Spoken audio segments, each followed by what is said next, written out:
Hello everyone, good morning. तो आज की वीडियो में मैं बात करने वाली हूँ जर्नल ऑर्गेनिक केमिस्ट्री के बारे में, जीओसी, क्योंकि इसको जानना बहुत ज़रूरी है रिएक्शन मैकेनिज़्म 2 को समझने के लिए। इसको रिएक्शन मैकेनिज़्म 1 भी बोलते हैं। तो इसके बारे में नॉलेज होना बहुत ज़रूरी है अगर आप रिएक्शन मैकेनिज़्म 2 को समझना चाहते हैं। तो जीओसी में सबसे पहले बेसिक से शुरुआत करते हैं। बिल्कुल बेसिक से लेके चलूँगी मैं आपको, और अगर फील आ रही होगी चीज़ की तो लाइक कीजिएगा, फील नहीं आ रही होगी तो मत कीजिएगा, ठीक है। तो सबसे पहले देखो, हमारे पास एक चीज़ होती है सबस्ट्रेट और एक होता है अटैकिंग रिएजेंट। तो जो सबस्ट्रेट होता है उसके ऊपर अटैकिंग रिएजेंट अटैक करता है। अटैकिंग रिएजेंट इलेक्ट्रोफाइल हो सकता है। इलेक्ट्रोफाइल मतलब electron deficient, electron loving species. Electron deficient होगी तभी वो इलेक्ट्रॉन लविंग होगी, ठीक है। उसे इलेक्ट्रॉन चाहिए कहीं ना कहीं से, ठीक है। पॉजिटिव चार्ज वाली जो स्पीशीज़ होगी दैट इज़ इलेक्ट्रोफाइल, और नेगेटिव चार्ज वाली स्पीशीज़ इज़ द न्यूक्लियोफाइल। इसके पास बहुत सारे इलेक्ट्रॉन हैं, ये पॉजिटिव चार्ज लविंग स्पीशीज़ है। न्यूक्लियोफाइल, न्यूक्लियस के ऊपर पॉजिटिव चार्ज होता है, that's why known as nucleophile. Phile का मतलब होता है लविंग, और न्यूक्लियो का मतलब है पॉजिटिव चार्ज, और यहाँ पे इलेक्ट्रो का मतलब है नेगेटिव चार्ज, क्योंकि इलेक्ट्रॉन पे नेगेटिव चार्ज होता है। इलेक्ट्रॉन लविंग स्पीशीज़, ठीक है। तो ये होते हैं अटैकिंग रिएजेंट जो अटैक करते हैं किसी सबस्ट्रेट के ऊपर। अब देखो यहाँ पे ये जो सबस्ट्रेट होता है ना, सबस्ट्रेट में हमें देखने को मिलते हैं इलेक्ट्रॉन डिस्प्लेसमेंट इफेक्ट। क्या देखने को मिलता है साहब? Electron displacement effect. Electron displacement effect साहब, ठीक है। इलेक्ट्रॉन डिस्प्लेसमेंट, तो जैसे कि नाम बता रहा है कि इलेक्ट्रॉन डिस्प्लेस होंगे इसमें, ठीक है। इलेक्ट्रॉन डिस्प्लेस होंगे सबस्ट्रेट में। तो ये दो तरह के हो सकते हैं ये इलेक्ट्रॉन डिस्प्लेसमेंट इफेक्ट, परमानेंट या फिर टेम्पररी, ठीक है साहब।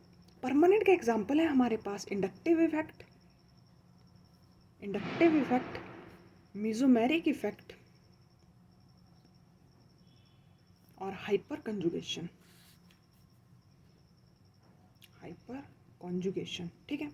और टेम्पररी का एग्जांपल है हमारे पास इलेक्ट्रोमेरिक इफेक्ट। तो मतलब क्या है इन दोनों शब्दों का, परमानेंट और टेम्पररी? देखो, टेम्पररी का मतलब है साहब, टेम्पररी का मतलब है कि ये जो इफेक्ट है इलेक्ट्रॉन डिस्प्लेसमेंट का, मतलब इलेक्ट्रॉन डिस्प्लेस होंगे सबस्ट्रेट में लेकिन टेम्पररली, मतलब अटैकिंग रिएजेंट की प्रेजेंस में। जब जब अटैकिंग रिएजेंट सामने आएगा तब तब इलेक्ट्रॉन डिस्प्लेस हो जाएंगे, और इस इफेक्ट को बोलते हैं इलेक्ट्रोमेरिक इफेक्ट। और क्योंकि ये हमेशा प्रेजेंट नहीं है सबस्ट्रेट में, सिर्फ तभी प्रेजेंट होगा जब सामने से अटैकिंग रिएजेंट आएगा, तो इसलिए उसको बोलते हैं टेम्पररी इफेक्ट। और जबकि बाकी के जो 3 इफेक्ट हैं, इंडक्टिव इफेक्ट, मेसोमेरिक इफेक्ट और जो हाइपर कंजुगेशन है, ये सबस्ट्रेट में हमेशा प्रेजेंट होंगे। ये सबस्ट्रेट की अंदर की प्रॉपर्टी है, चाहे अटैकिंग रिएजेंट सामने है चाहे नहीं है, ये हमेशा प्रेजेंट रहेंगे सबस्ट्रेट में। तो ये परमानेंट इफेक्ट है, ठीक है। इतनी बात समझ में आ गई? इतनी बात में कोई डाउट नहीं है किसी को? अगर कुछ डाउट है तो प्लीज़ कमेंट में पूछें, क्योंकि चीज़ जो आप पढ़ रहे हैं उसकी फील लेना बहुत ज़रूरी है, ठीक है। तो कुछ भी डाउट होगा तो प्लीज़ पूछें। तो ये सब कुछ रहता है, ठीक है। अब जब भी अटैकिंग रिएजेंट अटैक करेगा सबस्ट्रेट के ऊपर, तो बॉन्ड फिजन होगी, जो बॉन्ड थे पुराने वो टूटेंगे और नए बॉन्ड बनेंगे। जो बॉन्ड टूटेंगे फिर उसके बाद नए बॉन्ड बनेंगे और रिएक्शन इंटरमीडिएट बनेगा। इंटरमीडिएट एक हाईली अनस्टेबल स्पीसीज होती है जो कि रिएक्शन के बीच में बनती है, ठीक है। और इंटरमीडिएट के बाद बनता है प्रोडक्ट। तो इंटरमीडिएट एक हाईली अनस्टेबल स्पीशीज़ होती है साहब, हाईली अनस्टेबल होता है ये, जो रिएक्शन के बीच में बनता है। तो इंटरमीडिएट किसी भी रिएक्टेंट के लिए या सबस्ट्रेट के लिए एज ए प्रोडक्ट काम करता है, और किसी भी प्रोडक्ट के लिए एज ए रिएक्टेंट होता है, ठीक है।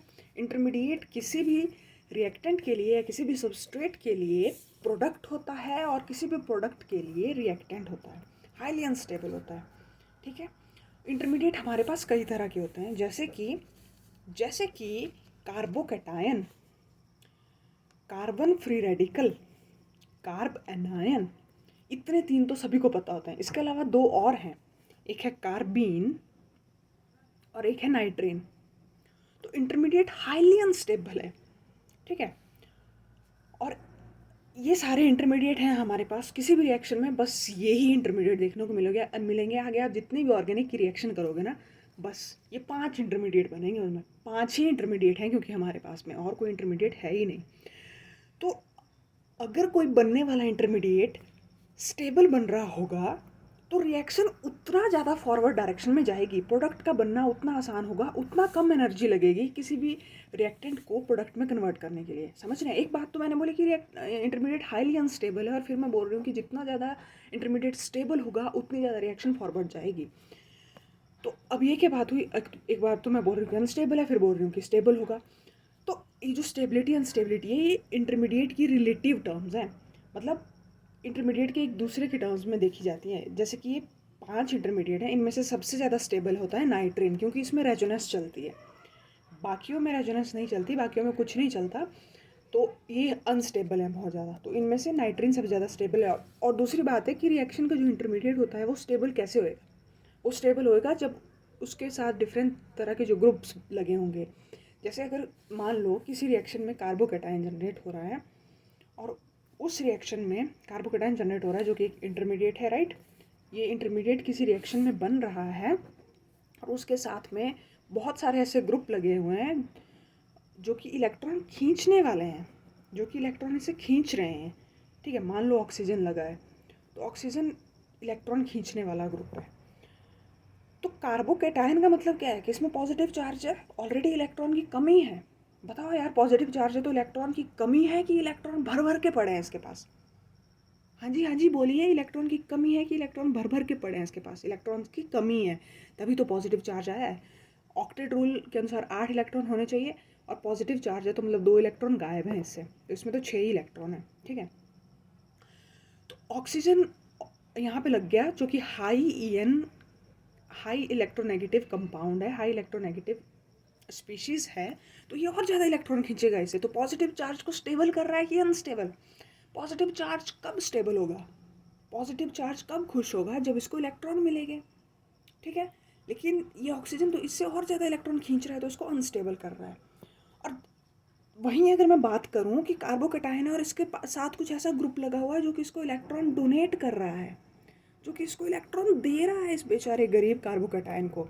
जैसे कि मान लो CH3 लगा हुआ है, तो CH3 देने वाला ग्रुप है, CH3 देने वाला ग्रुप है, ये इलेक्ट्रॉन देता है।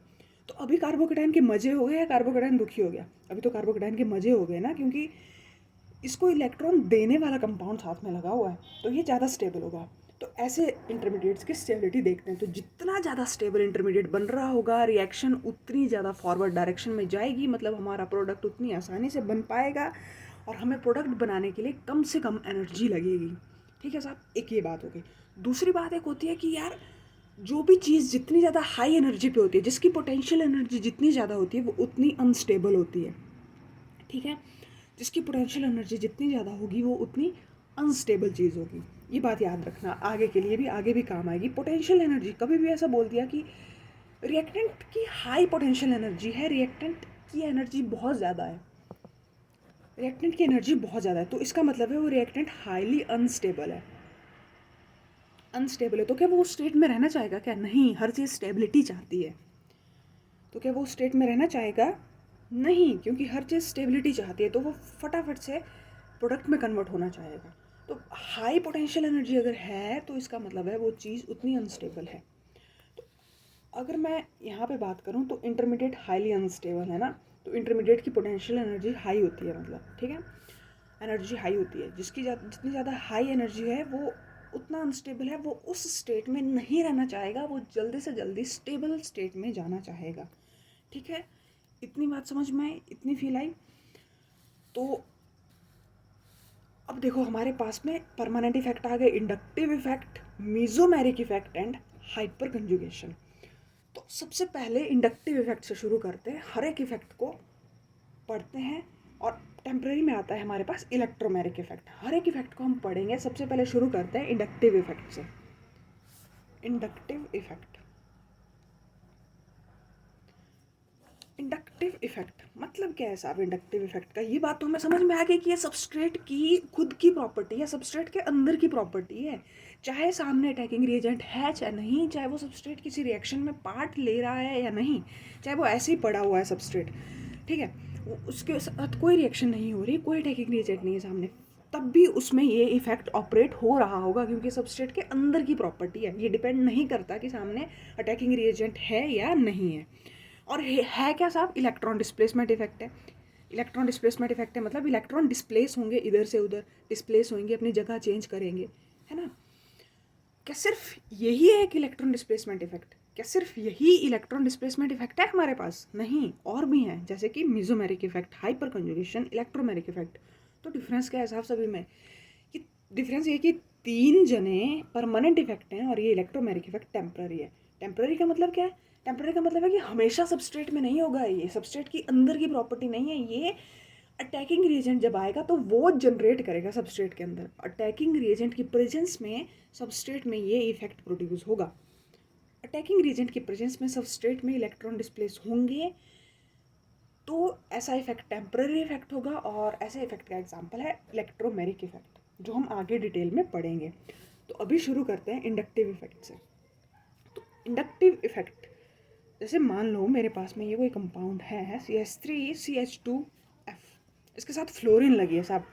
और आप इनऑर्गेनिक केमिस्ट्री के नॉलेज से जानते हैं कि फ्लोरीन हमारे पास हाई EN का कंपाउंड है। फ्लोरीन की इलेक्ट्रोनेगेटिविटी सबसे ज़्यादा हाई होती है 4.0 या 4 बोलो उसको, ठीक है, सबसे ज़्यादा हाई इलेक्ट्रोनेगेटिव है। तो हाई इलेक्ट्रोनेगेटिविटी होने का क्या मतलब है साहब? कि इलेक्ट्रॉन को लेना चाहेगा कि देना चाहेगा? हाई इलेक्ट्रोनेगेटिविटी होने का क्या मतलब है साहब? ये इलेक्ट्रॉन को अपने पास खींचना चाहेगा कि इलेक्ट्रॉन्स को अपने से दूर भेजना चाहेगा? अपने पास खींचना चाहेगा, इलेक्ट्रॉन्स को पास खींचना चाहेगा इलेक्ट्रॉन्स को। समझ में आ रही है बात? इलेक्ट्रॉन्स को। और ये जो कार्बन है हमारा, कार्बन फ्लोरीन के कंपैरिजन में हाई EN स्पीशीज है कि लो EN? हाँ जी बोलिए, लो EN स्पीशीज है, क्योंकि फ्लोरीन के तो हाईएस्ट EN है भैया। पूरे पीरियोडिक टेबल में सबसे ज़्यादा इलेक्ट्रोनेगेटिविटी फ्लोरीन की है।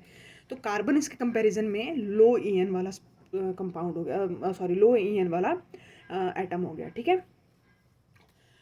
तो फ्लोरीन अपने पास इलेक्ट्रॉन खींचना चाहेगा, तो इस बॉन्ड में आपको पता है 2 इलेक्ट्रॉन्स हैं, एक कार्बन ने कंट्रीब्यूट किया, एक फ्लोरीन ने कंट्रीब्यूट किया। किसी भी सिंगल बॉन्ड में 2 इलेक्ट्रॉन होता है, सही ना।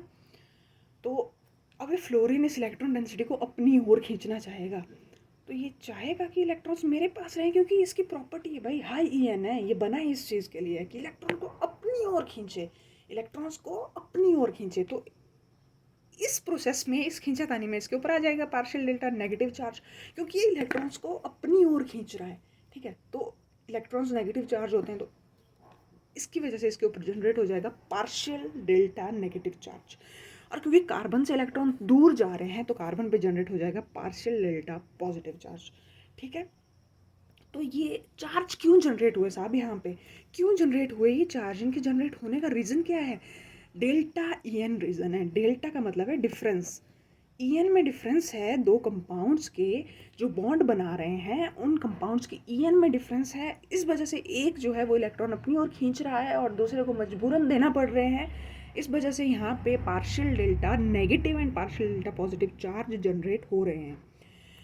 तो जब ये चार्ज यहाँ पे जनरेट हो गए साहब, तो पहले तो ये बताओ मेरे को, सिग्मा बॉन्ड था ना, ये अभी भी सिग्मा ही है, सिंगल बॉन्ड था, सिग्मा बॉन्ड था, पर कोवेलेंट बॉन्ड था ये। और जब यहाँ पे चार्ज जनरेट हो गए तो ये आयनिक करेक्टर आना स्टार्ट हो गया इसमें। तो आयनिक करेक्टर आना डेवलप हो गए, आना स्टार्ट हो गए इस कोवेलेंट बॉन्ड में। आयनिक character develops in covalent bond inductive effect की वजह से, ठीक है। पहले तो कोवेलेंट था, मतलब कोई चार्ज नहीं था, कुछ आयंस नहीं थे, लेकिन EN डिफरेंस है तो इस वजह से इंडक्टिव इफेक्ट ऑपरेट होगा, तो इस वजह से इसमें आयनिक करेक्टर आना स्टार्ट हो जाएंगे। और साहब अब यहाँ पे सवाल आता है कि तो पार्शियल चार्ज ही क्यों डेवलप हुए इनके ऊपर? इनके ऊपर कंप्लीट पॉजिटिव और कंप्लीट नेगेटिव भी तो डेवलप हो सकते थे, पार्शियल क्यों? अबे यार भाई, अगर कंप्लीट हो जाते तो बॉन्ड ही खत्म हो जाता ना। पार्शियल का मतलब यही है कि वो थोड़े से शिफ्ट हुए हैं दूसरी साइड को इलेक्ट्रॉन्स। कंप्लीटली अगर फ्लोरीन खींच लेगा तो ये फ्लोरीन पूरा नेगेटिव बन जाएगा और बॉन्ड ही टूट जाएगा, फिर बॉन्ड थोड़ी बनेगा। बॉन्ड तभी बनता है जब दोनों ने कंट्रीब्यूट किया हो ना, आधा आधा, इसने भी एक इलेक्ट्रॉन दिया है और इसने भी एक इलेक्ट्रॉन दिया है, तब दोनों के बीच में बॉन्ड बनेगा। ये पूरे इलेक्ट्रॉन खींच लेगा तो ये बॉन्ड ही टूट जाएगा और इसके ऊपर पूरा नेगेटिव और इसके ऊपर पूरा पॉजिटिव आ जाएगा। तो बताओ इंडक्टिव इफेक्ट में पूरे पूरे पॉजिटिव नेगेटिव चार्ज जनरेट होते हैं या आधे आधे या पार्शियल पार्शियल, आधे आधे या फिर पार्शियल पार्शियल? पूरे पूरे जनरेट होंगे क्या? नहीं।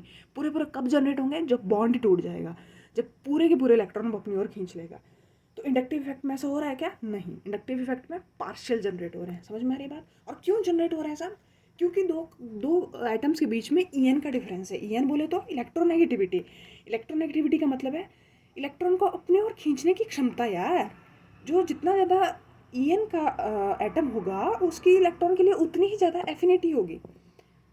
इलेक्ट्रॉन के प्रति उसकी एफिनिटी उतनी ज़्यादा होगी तो वो उतने ज़्यादा अपनी ओर इलेक्ट्रॉन्स खींचेगा। ठीक है, तो यहाँ पे कोवेलेंट बॉन्ड था हमारे पास। कोवेलेंट बॉन्ड में कौन से करेक्टर डेवलप हो रहे हैं? आयनिक करेक्टर। समझ में आ रही बात? आयंस जनरेट हो रहे हैं यहाँ पे, पार्शियल चार्जेस डेवलप हो रहे हैं एटम्स के ऊपर। ठीक है, इतनी बात समझ में आई? ओके, अब अगली चीज़ समझाती हूँ इसमें। तो अब देखो यहाँ पे ये खींच रहा होगा, इसके ऊपर पार्शियल डेल्टा पॉजिटिव जनरेट होगा, इसके अगले वाले पे भी जनरेट होगा क्योंकि वहाँ से भी इलेक्ट्रॉन आगे की ओर शिफ्ट होते जाएंगे थोड़े थोड़े थोड़े थोड़े। पर एज कम्पेयर टू दिस, इस कार्बन के कंपैरिजन में कम पॉजिटिव जनरेट होगा। तो छोटा पॉजिटिव बनाया मैंने क्योंकि जिसके ऊपर वो डायरेक्टली अटैच है हाई ईएन का एटम, उसके ऊपर ज़्यादा पॉजिटिव जनरेट होगा क्योंकि वो तो उसी से खींच रहा होगा। पिछले वालों से भी खींच रहा होगा पर बहुत बहुत कम, थोड़े थोड़े यहाँ से भी शिफ्ट होना जाएंगे आगे की तरफ, इलेक्ट्रॉन्स अगले कार्बन की तरफ शिफ्ट होते जाएंगे, पर आगे वाले के कंपैरिजन में कम शिफ्ट होंगे। तो इसलिए छोटा पॉजिटिव जनरेट होगा।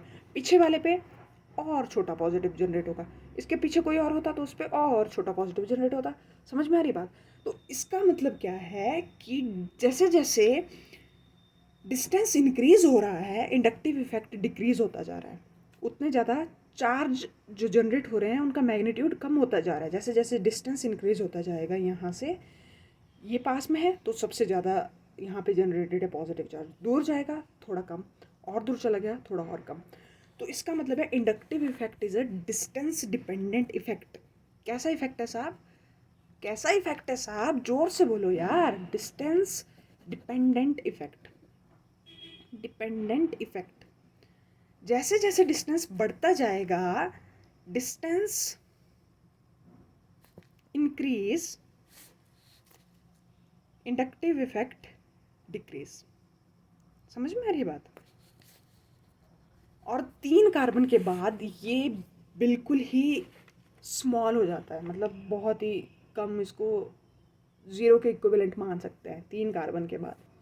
तो डिस्टेंस के साथ साथ चेंज होता जाता है, डिस्टेंस बढ़ता जाएगा तो इंडक्टिव इफेक्ट कम होता जाएगा। ठीक है, distance increases, inductive effect decreases. Important बात है, जो भी बता रही हूँ सारी इंपॉर्टेंट है, आगे यूज़ होने वाली हैं सवालों में। तो और इसके बाद है, एक ये पॉइंट हो गया, एक ये पॉइंट हो गया, एक ये पॉइंट हो गया। थर्ड पॉइंट आता है कि इट्स अ परमानेंट इफेक्ट, जो कि हमने पहले ही बात कर लिया है यार, इसमें कोई दिक्कत है क्या बताओ? अब ये शब्द लिखा होगा सामने तो घबराओगे तो नहीं इससे कि परमानेंट का क्या मतलब हो गया। परमानेंट समझ आ गई ना? बताया ना पहले परमानेंट का क्या मतलब है, कि हमेशा सबस्ट्रेट में रहेगा, सबस्ट्रेट के अंदर की प्रॉपर्टी है, आगे अटैकिंग रिएजेंट है या नहीं इस बात पे डिपेंड नहीं करेगा। चौथी बात है कि पार्शियल चार्ज जनरेट हो रहे हैं। पार्शियल जनरेट हो रहे हैं कि complete? Partial charges are developed. ठीक है साहब? और operates through sigma bond, operates through sigma bond, हमेशा सिग्मा बॉन्ड के थ्रू ऑपरेट होगा, पाई बॉन्ड के थ्रू ऑपरेट नहीं होगा। सिग्मा बॉन्ड मतलब ये जो 2 ईएन डिफरेंस वाले जो एटम्स हैं, ईएन डिफरेंस वाले जो एटम है, फ्लोरीन और कार्बोनिन के बीच में सिग्मा बॉन्ड होगा, तभी ही ये इंडक्टिव इफेक्ट ऑपरेट होगा। अब यहाँ पे जरूरी नहीं है हमेशा फ्लोरीन और कार्बन हो, और कंपाउंड भी हो सकता है। जैसे फ्लोरीन के बाद हाई ईएन स्पीशीज आती है ऑक्सीजन, ऑक्सीजन भी हो सकती है, यहाँ पे कुछ और भी हो सकता है। बस ईएन डिफरेंस चाहिए हमें तो दो कंपाउंड के बीच में, अगर दो एटम्स के बीच में अगर ईएन डिफरेंस है, जैसे ए और बी एटम है और हम बोल रहे हैं कि इनमें EN डिफरेंस है, इलेक्ट्रोनेगेटिविटी का डिफरेंस है, तो यहाँ पे और सिग्मा बॉन्ड है बीच में, तो इंडक्टिव इफेक्ट ऑपरेट होगा। पाई बॉन्ड होगा तो नहीं। मतलब ये जो इंडक्टिव इफेक्ट है ये कब ऑपरेट होता है? सिग्मा बॉन्ड के थ्रू ऑपरेट होता है। सही बात है। अब मैं यहाँ पे आपको हाई EN स्पीशीज़ बता देती हूँ जो आपकी इनऑर्गेनिक में भी काम आएगी और ऑर्गेनिक में भी काम आएगी। तो पीरियोडिक टेबल की जो हाई EN स्पीशीज़ होती हैं जिनकी इलेक्ट्रोनेगेटिविटी बहुत हाई होती है, उनको याद करने का तरीका है phone. F for fluorine, O for oxygen, N for nitrogen. तो इन तीन की सबसे ज़्यादा हाईएस्ट EN होती है। क्लोरीन की भी नाइट्रोजन के बराबर ही होती है, लेकिन अगर दोनों में कभी लड़ाई हो जाए कि किसकी ज़्यादा है तो नाइट्रोजन जीतेगा। तो ये इसकी होती है 4, इसकी होती है 3.5, इसकी होती है 3 और इसकी भी अप्रॉक्सीमेटली 3 ही होती है। सही है। तो ये है हाई EN स्पीशीज़, ये आपको याद करना है। ट्रिक याद करने की ट्रिक ये है, फ़ोन से याद कर सकते हो। और एक और बात होती है कि हाइड्रोजन बॉन्ड कब बनता है, ये भी इनऑर्गेनिक से रिलेटेड चीज़ है। हाइड्रोजन बॉन्ड तब बनता है जब हाइड्रोजन फ़ोन पे लगा हो और सामने भी फ़ोन हो। वाह, हाइड्रोजन भी फ़ोन पे बात करता है क्या? हाँ जी, करता है। हाइड्रोजन फ़ोन पे लगा हो और सामने भी फ़ोन हो। फ़ोन पे लगा हो मतलब hydrogen in high EN species के साथ अटैच हो, या तो फ्लोरीन के साथ या ऑक्सीजन के साथ या नाइट्रोजन के साथ। क्लोरीन नहीं है पर इधर, ध्यान रखना इस बात को। हाइड्रोजन फ़ोन पे लगा हो और सामने भी फ़ोन हो तो यहाँ पे हाइड्रोजन बॉन्ड बन जाएगा। इसके बारे में डिटेल इनऑर्गेनिक में पढ़ेंगे। ये बस इससे रिलेटेड था, फ़ोन तो मैंने बता दिया कि हाइड्रोजन बॉन्ड कब बनता है, जब हाइड्रोजन फ़ोन पे लगा हो और सामने भी फ़ोन हो। बहुत बढ़िया। तो इसके आगे भी कंटिन्यू करते हैं। पहले अगर इसमें कोई डाउट है तो आप प्लीज़ कमेंट सेक्शन में पूछ लें। ओके।